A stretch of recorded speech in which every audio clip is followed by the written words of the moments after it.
So today I'm going to be ranking the Harry Potter novels from worst to best, or at least in my opinion, how I like them. But before I get to that, I went to this thing downtown called Harry Potter Magic at Play. I didn't do the experience. I just went to the gift shop and to they have the gift shop and they have a bar there. I was expecting more candy and things there, but I did get a butterbeer. It had it tasted like cream soda. This tiny little box of Birdie Butts beans. This tiny little chocolate frog. And to show you how tiny it is, this was the size of the chocolate frog that you get in the Harry Potter's Wizarding World in Orlando. So like the chocolate frogs can cover the whole card. So this is as big as the chocolate frog you get in Wizarding World in Orlando. And this is the one you get in Harry Potter Magic at Play. Because I am a Ravenclaw, got a mug. This cute little Ravenclaw keyring. I really wanted a scarf, but they didn't have any scarves there. So I got the mug and the keychain. But eventually I'll get my scarf that I can wear and be Ravenclaw. But on to the rankings. I have already ranked the movies, and I will put a card to that video here. This will be a very hard task since I do like the books. Well, most of them. Number 7, Order of the Phoenix. Ironically, the first Harry Potter book I've ever read. I definitely like this book least, mainly because of how they treated Harry. They wanted to keep vital information away from him because he was too young, but his age wasn't going to stop Voldemort from targeting him, which is why he needed to know everything.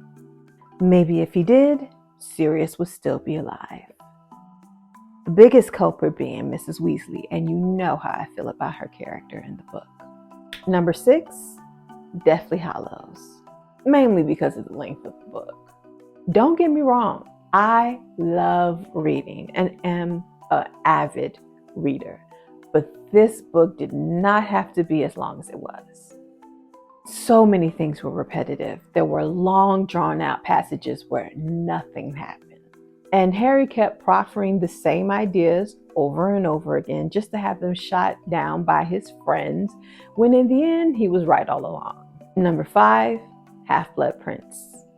The reason why this book is down so far is because of how obsessed with Malfoy Harry is. He was right, of course, but he really needed to lighten up. He had no idea what Malfoy was up to, or that it was in any way important, and he shouldn't have thought so. Yes, Malfoy was probably a Death Eater. So what? How does that make it any different than any other year when he was the son of a Death Eater? Harry was too concerned, as if he understood the stakes when he had no way of knowing. Number 4, Chamber of Secrets. I like the things revealed in this book. Mainly that Filch was a squib. It explained why he hated the students so much. They had something he wanted so bad that he was taking what was most definitely scam magical corresponding courses. Because if you could learn how to become magical, surely Dumbledore would have taught him by now. Number 3, the Sorcerer's Stone or the Philosopher's Stone. Off the subject, but it really bothers me that they changed the title for the US, like we couldn't figure out what the Philosopher's Stone was after we read about it. Seriously? But I digress. The book that started it all. And it was probably the 4th Harry Potter book that I read. Yes, I read them out of sequence, so sue me. Number 2, Goblet of Fire. This book is here because of Harry's relationship with Sirius. Sirius moved to Hogsmeade to be close by during the tournament. This was the closest that Harry had come to having a parent, which made the loss in Order of the Phoenix that much harder. They had one whole book together. And number one, Prisoner of Azkaban. Basically for everything that was left out of the movie. And that centered around the Marauders. The Marauders being Lupin, Peter Pettigrew, Sirius and James, or Moony, Wormtail, Patfoot, and Prongs, the creators of the Marauders map. Lupin is the reason the Shrieking Shack got its name. James, Sirius, and Peter were unregistered animagi, and they became so in their fifth year after James and Sirius made the really difficult potion or whatever for them to become it. So much about Harry's father and his friends were learned in this book. So, which is your favorite Harry Potter novel?